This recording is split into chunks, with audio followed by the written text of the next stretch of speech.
What's going on, everyone? It's Marsellis back with another video. Today, we're going to be talking about why Baby Doge will continue to outperform the crypto market. So definitely stick around to the end of the video. Go ahead and hit the like button and subscribe. Leave a comment in the comment section. Let me know what you all want me to go over next. If you want to become a member of the channel, definitely go ahead and do that. I'll go over any crypto that the members want me to go over next. And also, this video is brought to you by marsellis.beatstars.com. If you need any background music for your YouTube videos, or if you just need beats for your music, I got you. And remember, I'm not a financial advisor and none of this is financial advice. But let's get straight to it. So, why Baby Doge will continue to outperform the crypto market? First of all, look at this. Baby Doge right now up 5.1%. Now it's 4.4, but still 4.4%. But when you look at the whole overall crypto market, everything's either just down or moving sideways. Like, look at this. All of it. Bitcoin down 1.3%, not too much, but Ethereum down 2.1% still. Look, almost everything is down like a lot. We do have some outliers here, like whatever this is, Chili's. We got that going up, and then we got some other stuff going up too. But it's not like Baby Doge. The Chili's thing may be higher than Baby Doge. We may have ApeCoin doing better than Baby Doge or Tezos, but most of the top coins here are not doing better than Baby Doge, and especially Ethereum and Bitcoin. So like this is huge for Baby Doge. The fact that we're outdoing the market, we're outpacing it. But why is that happening? Why are we outpacing and outperforming the overall crypto market, or at least most of them? So this is exactly why. So first of all, look over here. Other people are noticing it too. Shout out to Garda Wallet. They're a whole crypto wallet out here, but they said if there's one community that hasn't heard about the bear market is Baby Doge Army. And that's true. I mean, if you look at it, Baby Doge we really haven't heard about a bear market. Like we don't know what that is. We did go down a lot though, let's be honest. But still, Baby Doge is now like doing some recovery, is pumping up nicely right now. So this is definitely a nice little pump here. But let's talk about why we are doing this. So over here, did you vote? Looks like there's a 50 quadrillion burn tomorrow on ETH. That's a big burn. 50 quadrillion, that's huge. So this is supposed to be happening tomorrow. They said, I thought the decision was going to be made tomorrow, but they're saying that it's going to be happening tomorrow. So no one knows 100% if it is happening tomorrow or if it's just the decision is going to be made tomorrow. But it looks like it's going to happen tomorrow. So hopefully this happens. I'm gonna report on this like the second it happens. So we'll see. But yeah, big shout out to the whole Baby Doge army for making this happen. So yeah, this is huge. But yeah, that's one of the reasons why Baby Doge is literally just outperforming the market, because we always have these manual burns, 50 quad. So that's huge. Now, another thing, I think that it's going to be on the first. The burn is going to be on the first of next month, July, because that's usually when they do it. I think they're just going to make the decision tomorrow. But anyways, now we have $20,000 burned of auto burns today, 916 new holders in the last 24 hours. That's pretty good. And of that $20,000 with the auto burns, you can actually see over here 12.2 trillion. That's how much 20,000 is now. And that was in the last day. And then you can see over here the past week, $131,000 burned, which is 79.4 trillion. That's a lot of Baby Doge burned.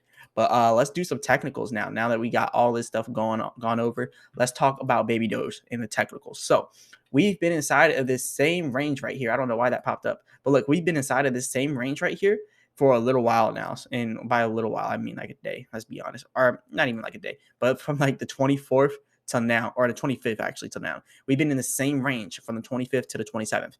Now look, where you keep trading between this range because we have something big coming up, which is going to be our burn. But not only because of that, but also because the Baby Doge army literally just buying. There's lots of buying going on. Well, I wouldn't say lots, but there is a good amount of buying going on. You can see over here on the oscillator, this is all buying pressure. So you don't really see any selling pressure. Like over here, this was all selling pressure, and you could actually see it happening right there.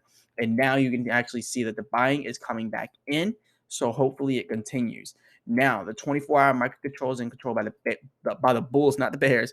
Bulls by 60%. So we are 60% bullish here.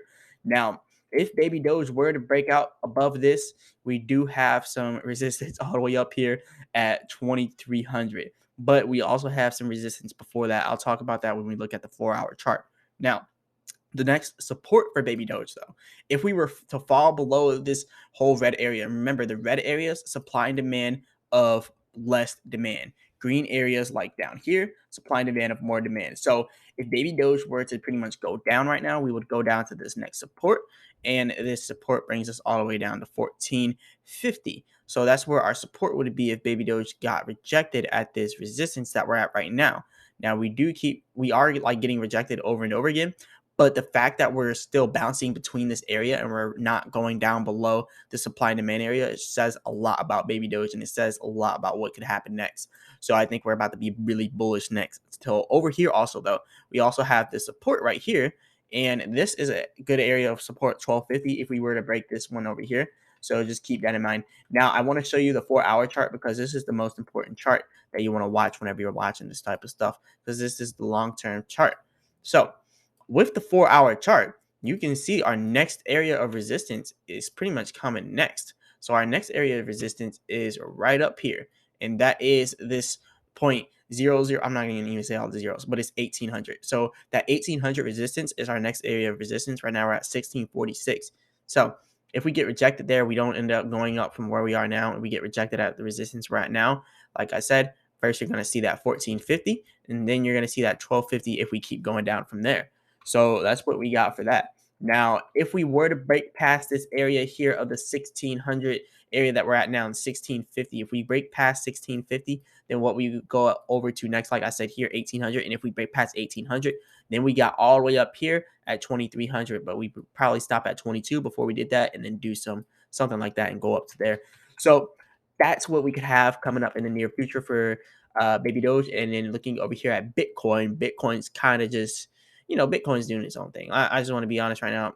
Baby Doge isn't following Bitcoin right now. So I'm not going to do too much on the Bitcoin technicals. I usually do. But right now, Baby Doge has broken off from Bitcoin because we have big stuff forming up right now. So as for Bitcoin, the next area is going to go to is 19,000 in the discussion. So yeah, I know a lot of people don't want to hear about that. But yeah, Bitcoin is bearish right now. Baby Doge is bullish right now. What can I say? But yeah, this is pretty much all I got for you all today. Definitely go ahead and hit that like button and subscribe. It really helps the YouTube channel out a lot for the YouTube algorithm. And leave a comment in the comment section. Let me know what you all want me to go over next. And if you want to become a member of the channel, definitely go ahead and do that. I'll go over any crypto that the members want me to go over next. And also remember, I'm not a financial advisor. None of this is financial advice. As always, I'll be back with another video.